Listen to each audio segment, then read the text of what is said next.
Well, good morning, friends. Mark Holmes here, and as always, I want to thank you all for watching, commenting, subscribing, and being part of the Jobu Sports Report.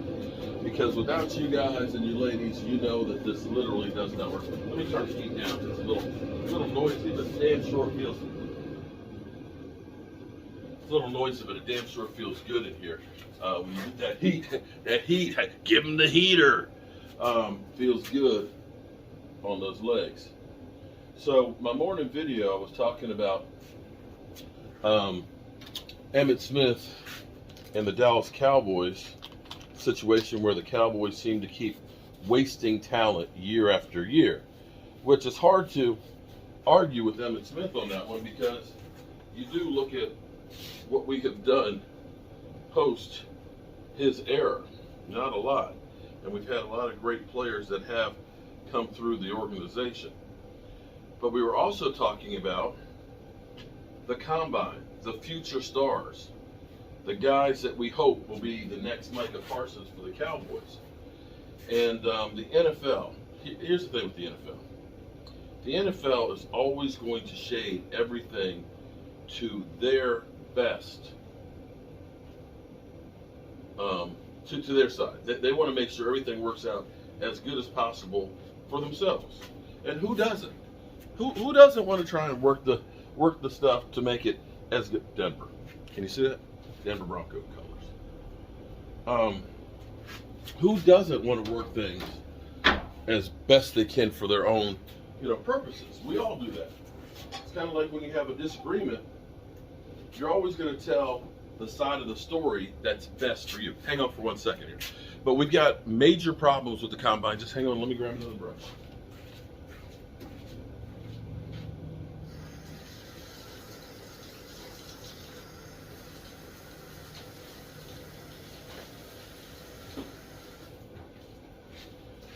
So the NFL is trying to condense the combine into basically, they say 4 days, but it's really 3 days, because it's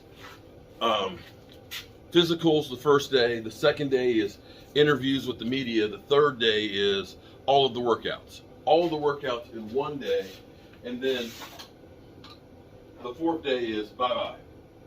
You head home, you're done. And so it's kind of like an express combine. But here's the problem for the prospects. They want to have full meetings with the teams and the ownership and things like that, as well as to be able to have their own entourage. See, here's where it's kind of crazy. You're only allowed to bring one person if you're a prospect. One person in who can be like a medical advisor. You can't bring your agent. You can't bring anybody else. And see, this is like going to talk to the police without an attorney. That's what it really is. It's like going to the police without an attorney, without representation, and they could be asking you all kinds of stuff that can kind of kill your draft stock and maybe make a team be able to get a bargain, because they kind of, they know what they're doing. You are a first-timer. You're the first time ever you've been in here, and what happens here is going to determine the rest of your life. For example, Randy Gregory. Randy Gregory hadn't tested positive for weed at the combine. More than likely, his career might be totally different, because once he tested positive, once you get on that list, hold on for a second here, guys. Sorry about that, guys. I multitask. I do everything all the time. There's just not enough hours in the day to get everything done, so I have to kind of double up in what I'm doing. So back to what I was just saying here. This is going to be cool. This is a practice piece. I'm going to carve a star in there and epoxy it.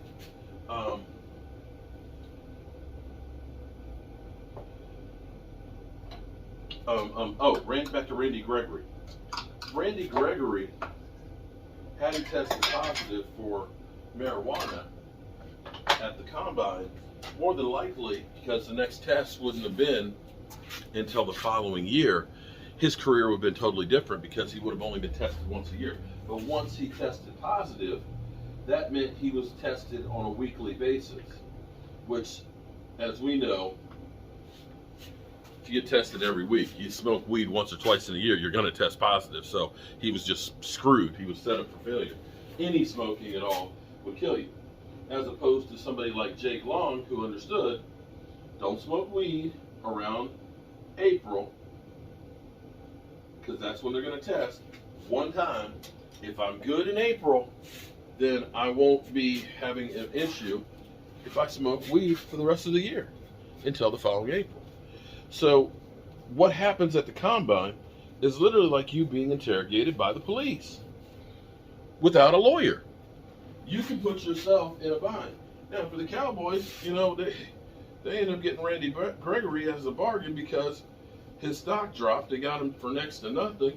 And then with all the issues and things, they paid him peanuts over his career because that's the way the system works. And teams may use that kind of stuff to their advantage. They may be interested in a player and they find out something that they can use to incriminate them that might make them fall to where they get him at a discount. So what's happened is,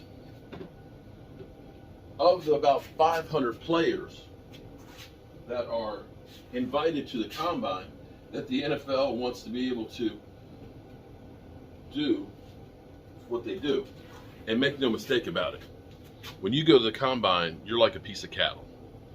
Going on a line with all the doctors poking and prodding and asking you every bit of medical information, everything that's ever happened to you in your life.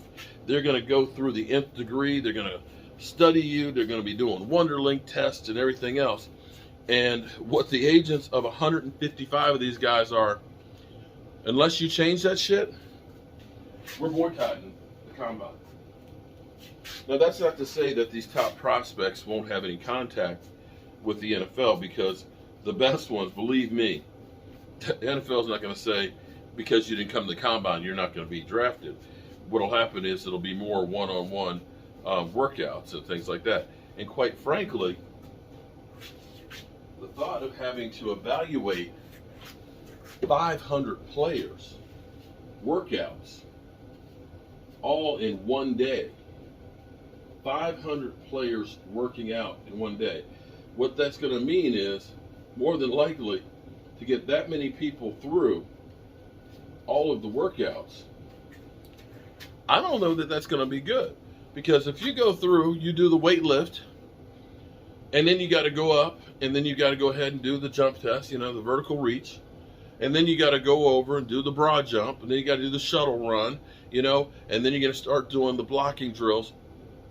You're probably not going to test as high as you normally would, because they're going to be probably doing some of the stuff like an assembly line. But then again, what do I know? Maybe it's no different than the way they normally do it, just have everybody on one day going through all this stuff. But it's going to be interesting to see. I'm assuming that they're going to end up having, with that many people to go through, if you've got 500 people and you basically have an 8-hour day, then that means you've got to do like 50, if you have an 8-hour day of working out, and maybe it's longer, let's say 10 hours. 10 hours would mean that you would need to do 50 40-yard dashes per hour. That's quite a lot. That's quite a lot of them. So if you're talking about 50 an hour, you're talking about one every minute and 20 seconds or so. So constantly, shoo, shoo, shoo, shoo. That's a lot of, I mean, how are you going to really get a grasp of all of these players in one day? So I can see why a lot of the top tier free agents, prospects are saying, screw you, NFL. We're not doing it. Why are we going to show up for all of this shit and we can't even have any representation? Because this is the opportunity for you to raise your draft stock. The NFL doesn't want you to raise your draft stock. We'll see where it goes. But I got more work to do here. I got to set up the machine.